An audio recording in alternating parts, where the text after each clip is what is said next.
Senator Thank Sessions. you, Senator Coons. To return to an issue a number of senators asked about before, but I just want to get clarity about a particular concern I had.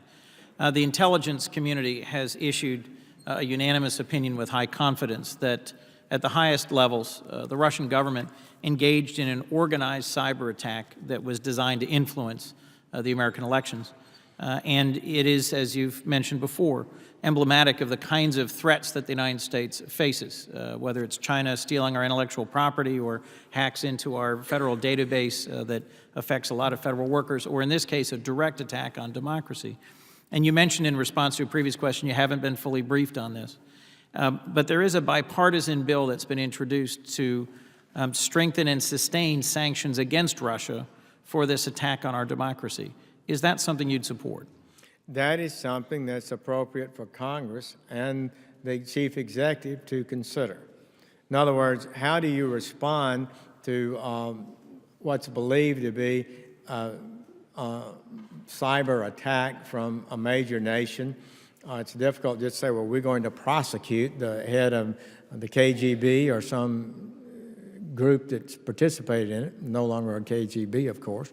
But so in many ways, the political response, the international foreign policy response may be the only recourse. And it would help in that light that more clarity be established, which Senator Coons, you probably understand more than I, the discussions about having the world know that if you do X to us, you can expect we're going to do Y to you. Well, I think this bipartisan bill is designed to be a forceful response, to provide predictable preemption of other countries that might believe that they could engage in a successful cyber attack to influence future elections, whether at the federal or local level. So I urge you to get briefed up on it, as all senators can now, and to have a clear public stance on it. Let me move to immigration, if I might. Alabama had a state statute that forced its schools to check students' immigration status before allowing them to enroll in school. Are you concerned at all that that statute might target innocent children and discourage school attendance for juveniles? First, I had no involvement in that statute.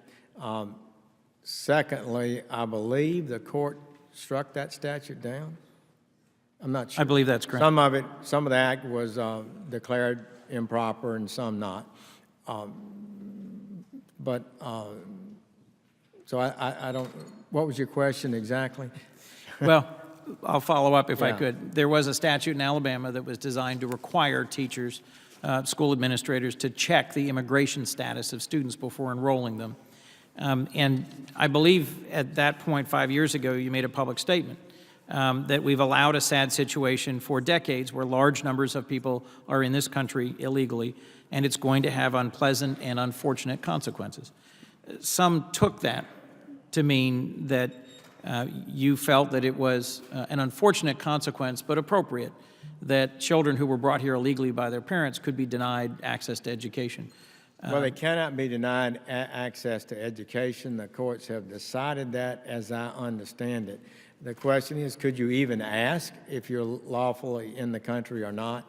And I don't know what the law is on that subject.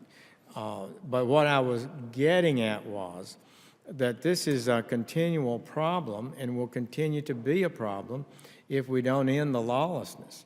I mean, you'd rather have children, immigrant children, and children of immigrants here that came lawfully rather than unlawfully. It creates a problem that we don't need to have, and I believe is within our grasp to fix, and I believe people of goodwill will support that, and we need to get that done, and a lot of problems in our country and will be fixed, and a lot of our ability to create a more harmonious system in the future could become possible once this illegal system is fixed. Well, as you know, Senator, on this committee together, many of us worked, put great effort into crafting a bill that ultimately passed the Senate by a strong bipartisan margin, would have invested heavily in securing the border and addressed a lot of unresolved issues in immigration. But my recollection was you did not support that bill. It's my hope that we can find a bill, as you say, that you could support. Let me move to another point. We worked together to restore funding to the Federal Public Defender Service when it was cut by sequestration, and I think that's because we both agreed that outcomes are more fair when there's effective representation on both sides. One of the amendments I offered to that immigration bill would have provided counsel to children who were applying for refugee status because they were fleeing violence in their home countries in U.S. immigration proceedings. Is that something you would support? Senator Coons, excuse me, as I understand it, that is the law, that you cannot provide all lawyers to illegal entrance into the country, and I don't believe it makes distinguishes between minors and adults. But I may be wrong about that. I presume that's why you've offered legislation to that effect, to change established law. But in general, I do not believe we can afford, nor should we undertake, to provide free lawyers for everybody that enters the country unlawfully. I think that would be a massive undertaking. So you're talking about children specifically. I understand that. Specifically those who are applying for asylum. Congress would need to decide what to do about. Let me ask you another question, if I might. There was a lot of discussion in the course of the campaign.